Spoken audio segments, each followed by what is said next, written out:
Hello Swatantra TV viewers. I am Mahima, welcoming you to our English bulletin with latest news, updates and analysis.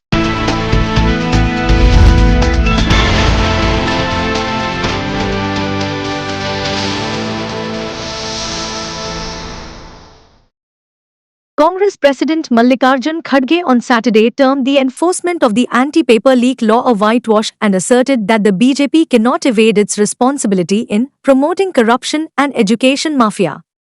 The Centre on Friday night operationalized the Public Examinations Prevention of Unfair Means Act, 2024, which aims to curb malpractices and irregularities in competitive examinations and entails provisions for a maximum jail term of 10 years and a fine of up to 1 crore rupees for offenders. In a post in Hindi on X, the Congress president claimed that 70 question papers were leaked in the last 7 years and sought to know why the BJP has taken no action so far. No matter how much effort BJP makes in the NEET scam, it cannot escape its responsibility in promoting fraud, corruption and education mafia, Kharge said. He said the law against paper leaks got the president's assent on 13th February this year but was notified only on Friday night. He said the Union Education Minister first denied the paper leak and after arrests were made in Gujarat, Bihar and Haryana, he said the exam will not be cancelled since papers were leaked locally in some places. The fact is that in 2015, 44 students were involved, yet the pre-medical test was held again for 6 lakh candidates on the orders of the Supreme Court, the Congress president said. He said that on NEET too, the Supreme Court has said if there has been even 0.001 fraud, then action should be taken.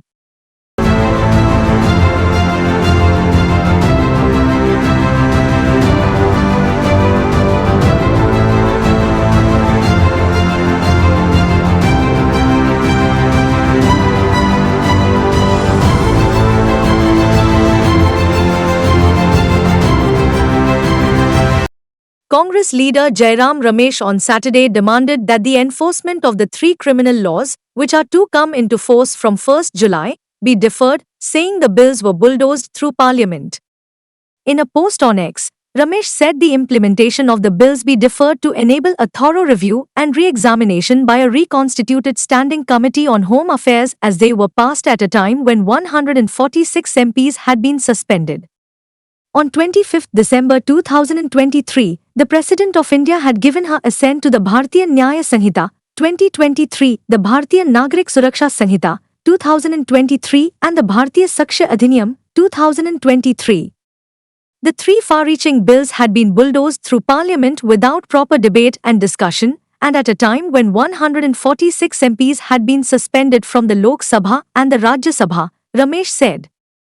Earlier the bills had been bulldozed through the Standing Committee on Home Affairs without detailed interactions with stakeholders across the country and completely ignoring the written and very detailed dissent notes of a number of MPs belonging to different political parties, including the Indian National Congress, who were members of the Standing Committee, he said. Ramesh said the 3 new laws are to come into effect from 1st July, and the Congress is of the firm opinion that the date should be deferred to enable a thorough review and re-examination of the laws by the reconstituted Standing Committee on Home Affairs.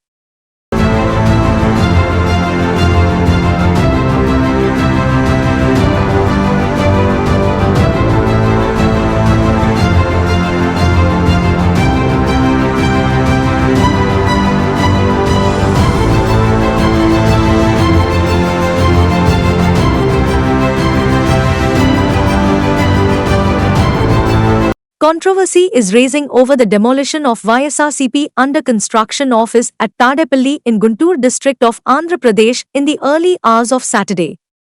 YSRCP chief and former Chief Minister Y.S. Jagan Mohan Reddy accused the Chandrababu Naidu-led NDA state government of demolishing the under construction central office of the opposition party at Tadepalli in Guntur district. He alleged that the demolition was carried out disregarding High Court orders. Bulldozers and excavators were deployed to demolish the structure in the early hours. Chief Minister N. Chandrababu Naidu took vendetta politics to the next level. Like a dictator, he got YSRCP's central office demolished with excavators and bulldozers, which was almost complete, said Jagan Mohan Reddy in a post on X. The demolition commenced around 5:30 a.m. on Saturday. The demolition proceeded even though the YSRCP had approached the High Court the previous day on Friday, challenging the preliminary actions of the Capital Region Development Authority, said the statement. YSRCP noted that the court had ordered a halt to any demolition activity, which was conveyed to the CRDA commissioner by a party lawyer, but the authority still went ahead and demolished the structure. According to YSRCP, CRDA's action amounts to contempt of court. The former chief minister alleged that law and justice completely vanished in Andhra Pradesh under the NDA government, comprising TDP, BJP and Jana Sena, and added that the demolition indicates how Naidu's reign in the next 5 years would be.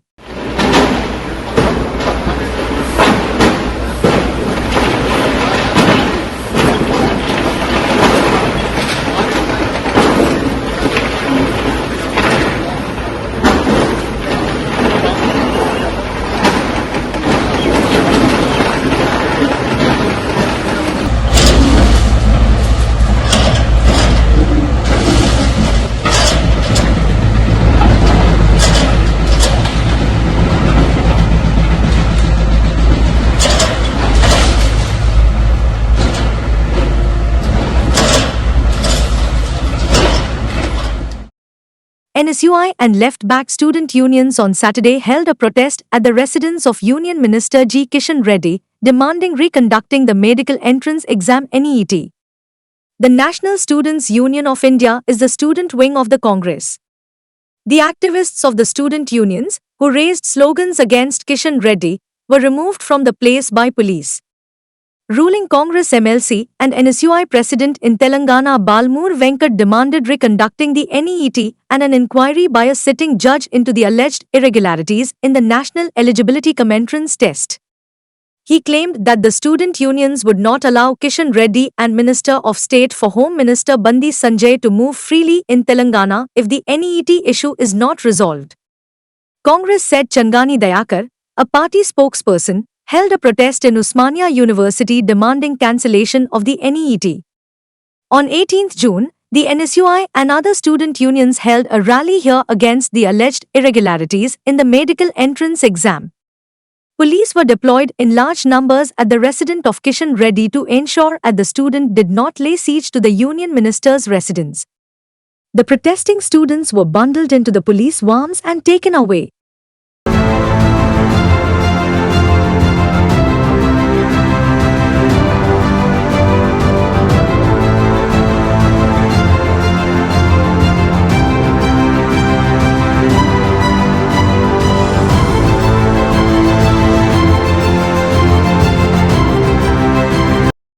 Local people pelted stones at police personnel and set ablaze a vehicle here on Friday after a 25-year-old jail inmate died in the district hospital after his condition deteriorated, police said. The deceased, Akash, was taken into custody on Wednesday and a stolen motorcycle was seized from him. Later a case was registered against him. Akash was arrested on a theft charge for allegedly stealing the motorcycle on Tuesday, the police said. Akash was sent to judicial custody and lodged in the Firozabad district jail. On Thursday night, when his condition deteriorated, he was admitted to the district jail hospital where he died during treatment on Friday.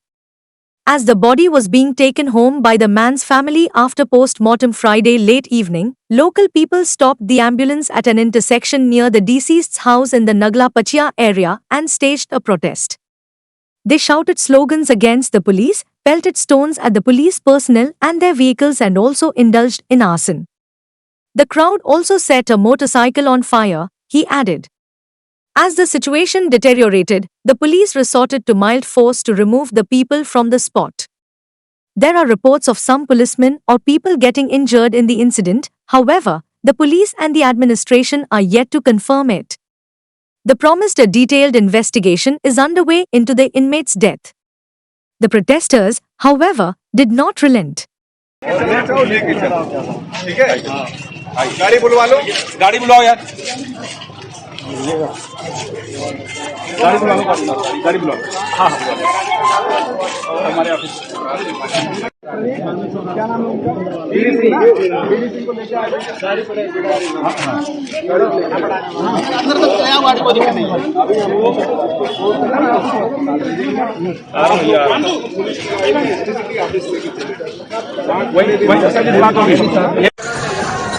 ऐसे कार्य ना करो आप लोग, फिर police को बल प्रयोग करना पड़ेगा। ऐसा काम न करो करके तुम्हारी वीडियो बन रही है।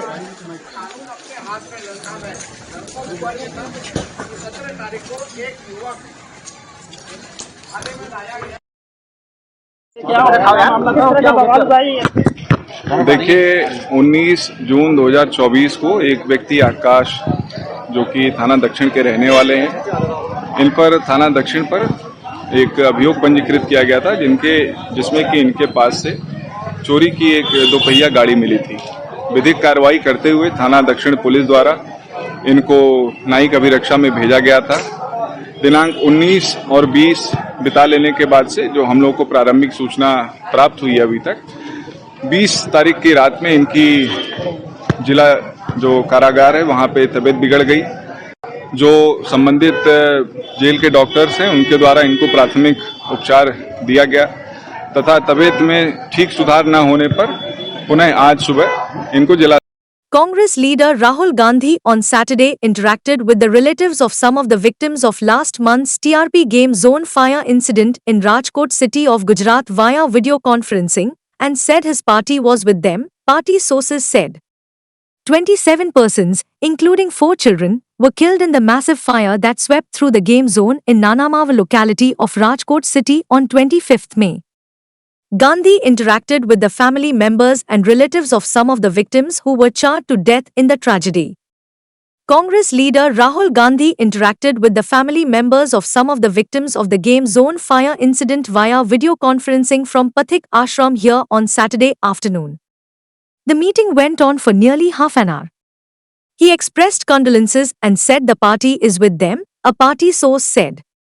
Congress Gujarat Unit President Shakti Singh Gohil was with Gandhi in Delhi, while Gujarat Congress MLA Jignesh Mewani and party leader Lalji Desai, among others, were present with the victims' relatives on the occasion, he added. Meanwhile, the Congress has called for Rajkot Bandh on 25th June, when the incident completes 1 month. The party is pressing for a host of demands from the BJP government, including higher compensation to the kin of the victims. On Saturday, the kin of the victims joined Congress workers to make an appeal to the people, especially shopkeepers, to support the one-day bandh call given by the party by downing their shutters on that day.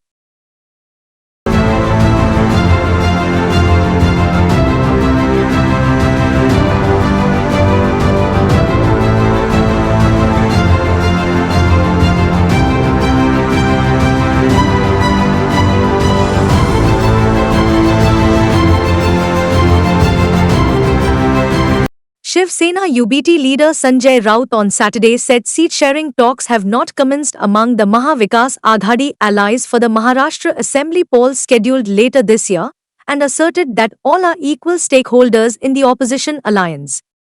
Talking to reporters, Raut said the MVA contested the Lok Sabha polls unitedly and showed to the world how Maharashtra stopped the BJP from getting a full majority. The MVA comprises Shiv Sena UBT, NCP-SP and Congress. The alliance won 30 out of the 48 Lok Sabha seats in the state.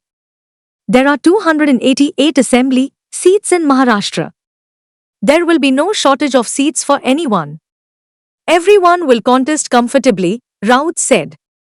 His remarks came in the backdrop of a NCP-SP party leader quoted its supremo Sharad Pawar as saying that his party agreed to contest fewer seats than its MVA allies during the Lok Sabha elections, but the situation would be different in the assembly polls.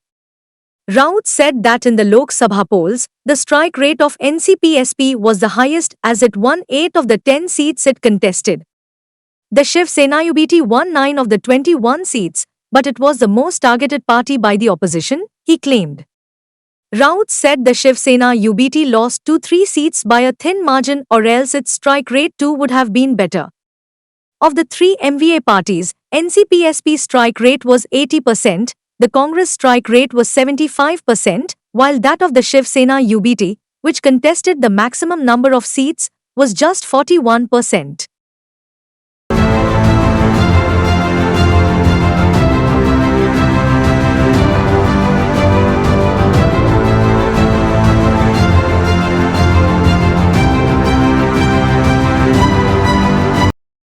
Hybrid marijuana and other suspected drugs worth around 3.50 crore rupees hidden in items such as baby toys and diapers were seized from parcels dispatched from countries such as the United States of America, United Kingdom and Canada, Gujarat police said on Saturday. An FIR was registered under Narcotic Drugs and Psychotropic Substances Act and efforts were on to nab 5 persons based in New Delhi, Bangalore, Mumbai and Ahmedabad, an official said. He said drugs hidden in suspected couriers originating from the USA, Canada and UK were ordered through social media, Telegram as well as the dark web and were paid for in cryptocurrencies deposited in bank accounts located abroad, he said. Explaining the modus operandi, the official said peddlers would contact the delivery agent to say the address given in the courier has changed and it should now be delivered at the new changed address. He said Ahmedabad crime branch had alerted Surat police, which seized drugs worth 28 lakh rupees sent similarly through courier in a separate operation.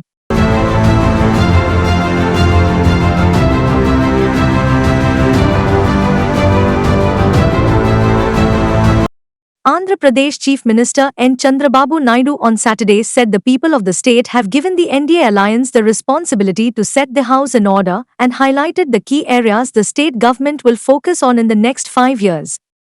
Addressing the 16th Legislative Assembly, Naidu said building a capital city, completion of Polvaram project, interlinking of rivers, attracting investments are some of the issues that the government needs to focus more on in the next 5 years. Targeting the previous YSRCP dispensation, he alleged that it had allegedly turned the House into a disrespectful assembly. He recalled the alleged objectionable comments against his family by YSRCP legislators and how he vowed to return to the House only as a chief minister. Naidu thanked the people of the state for saving his respect and promised to run the House in a respectable manner. Followed by Naidu, a host of other members addressed the House. Later, Speaker C. Ayyannappudu thanked Naidu, Jana Sena Chief Pawan Kalyan, BJP leaders and all the legislators who elected him unanimously. Ayyannappudu assured to allow members to raise issues of importance in the House. Later, the Speaker adjourned the two-day session sine die. గడిచిన 5 సంవత్సరాలు శాసనసభ అంటే చాలా భిన్నంగా నడిచింది. ఎంతో పవిత్రమైన శాసనసభను గత ప్రభుత్వం ఒక వికృతమైన పోకడలు, నీచ రాజకీయాలు, వ్యక్తిత్వ హననానికి ఒక వేదికగా చేశారు. ఇదే అసెంబ్లీలో దూషణలు, బూతులు, విక్కరింతలు, కక్ష సాధింపులు, మైకు లేకుండా పోవడం ఒకటి కాదు, చాలా సమస్యలు వచ్చాయి. అదే సమయంలో ఫస్ట్ టైం వచ్చిన ఎమ్మెల్యే బాధ్యతారాహిత్యంగా 6-7 సార్లు గెలిచిన ఎమ్మెల్యేని విక్కరించడం, బూతులు తిట్టడం, చాలా వల్గర్గా ప్రవర్తించే పరిస్థితికి వచ్చారు. ఆ రోజు ప్రభుత్వం యొక్క వైఫల్యాల్ని వశం చేస్తే వాళ్ళపైన సభలోనే దాడి చేయడం, నీచంగా మాట్లాడడం, వాళ్ళ మనోభావాలు దెబ్బతీయడం, ఇవన్నీ చేసే పరిస్థితికి వచ్చారు. నేను కూడా ఇదే హౌస్లో చాలా బాధపడిన సందర్భంలో మెంబర్స్ అందరం ఉన్నాం. నన్ను గురించి, నా కుటుంబాన్ని గురించి ఇష్టానుసారంగా మాట్లాడితే కనీసం యాక్షన్ తీసుకోవడానికి నాకు మైక్ ఇవ్వమని అడిగాను. మేము నిరసన తెలియజేసి ఎడతామని మైక్ అడిగితే మైక్ ఇవ్వలేదు. ఇది గౌరవ సభ కాదు, మీరు నాకు మైక్ కూడా ఇవ్వడం లేదు. మైక్ ఇవ్వకపోయినా నేను స్టేట్మెంట్ ఇవ్వాలి కాబట్టి ఇచ్చేడతాను రికార్డు కోసం అని చెప్పి గట్టిగా లేచి ఇదే సీట్లో కూర్చొని ఆ రోజు నేను చెప్పింది, ముఖ్యమంత్రిగానే ఈ హౌస్కు వస్తాను తప్ప అదర్వైజ్ ఇది ఒక గౌరవ సభ కాదు. ఇలాంటి గౌరవ సభలో నేనుండనని మరొక్కసారి చెప్తూ మీకు నమస్కారం. ప్రజలకు విజ్ఞప్తి చేస్తున్నా, నా అవమానం మీరు అందరూ అర్థం చేసుకొని నిండు మనసుతో ఆశీర్వదించాలని కోరుతూ ఈ సభ నుంచి వాకౌట్ చేస్తున్నానని చెప్పి వాకౌట్ చేసి బయట ప్రెస్ కాన్ఫరెన్స్ పెట్టాను. CNG price in Delhi and adjoining cities was on Saturday hiked by 1 rupee per kg following a drop in the supply of subsidized input natural gas. Indraprasth Gas Ltd, the firm that retails CNG automobiles and piped cooking gas to households in Delhi and adjoining cities, announced the hike in rates on its website. In New Delhi, CNG will now cost 75 rupees and 9 paise per kg, up from the previous rate of 74 rupees and 9 paise. In Noida, Greater Noida, and Ghaziabad, the price has increased to 79 rupees and 70 paise per kg from 78 rupees and 70 paise per kg. There, however, was no change in piped cooking gas prices. IGL did not give reasons for the increase, but sources said the hike was warranted because the firm now has to buy more imported gas following a drop in domestic supplies. Natural gas pumped out of the ground and seabed is turned into CNG for running automobiles. But supplies from ONGC's domestic fields have not kept pace with the CNG demand. Gas from ONGC fields make up for 66 to 67% of CNG demand of IGL. The rest has to be imported. Domestic gas supplies are prioritized for piped cooking gas purposes, and so there is no hike in that segment, sources said. However, there has been no change in CNG prices in Gurugram, as it is serviced by a different company. Other city gas retailers have so far not announced any change in prices. In Ajmer, Pali, and Rajsamand in Rajasthan, CNG prices have been increased to 82 rupees and 94 paise per kg from 81 rupees and 94 paise per kg by IGL. CNG prices have also increased in Rewari, Haryana, as well as Meerut, Muzaffarnagar, and Shamli in Uttar Pradesh towns serviced by IGL.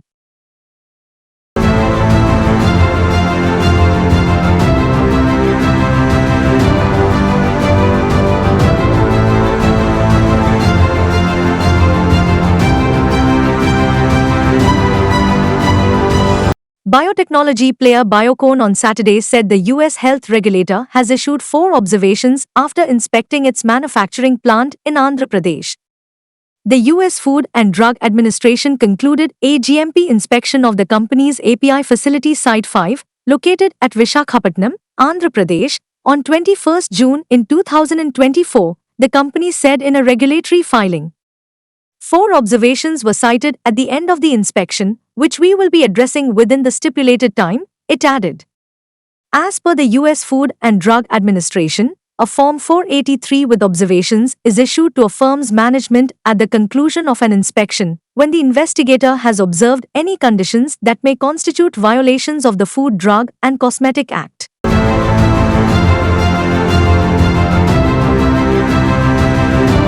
The government has bought nearly 71,000 tons of onion so far this year for buffer stock, out of the total target of procuring 5 lakh tons for price stabilization, and it expects retail prices to ease with the progress of monsoon over most parts of the country. According to data compiled by the Department of Consumer Affairs, the All India average onion retail prices stood at 38 rupees and 67 paise per kg on Friday, while the model price was 40 rupees per kg. Till 20th June, the centre has procured 70,987 tons of onion, as against 74071 tons procured in the same period last year, a senior official in the Department of Consumer Affairs said. The pace of onion procurement for price stabilization buffer this year is largely comparable with last year, despite about 20% decline in estimated Rabi production, the official said. The government will exercise the option of holding or releasing onions from the buffer in order to maintain stability in prices of onion, the official said. The procurement price is a dynamic one, linked to prevailing market prices. The increase in prices of onion is on account of a shortfall in production in 2023-24 by about 20% each in Kharif, late Kharif and Rabi, over the previous year due to less rains in major producing areas, the official explained. To control prices, the government has been taking measures in a graded manner, from August last year starting with export duty of 40%, followed by minimum export price of $800 per ton in October 2024 and imposition of export prohibition from 8 December 2023.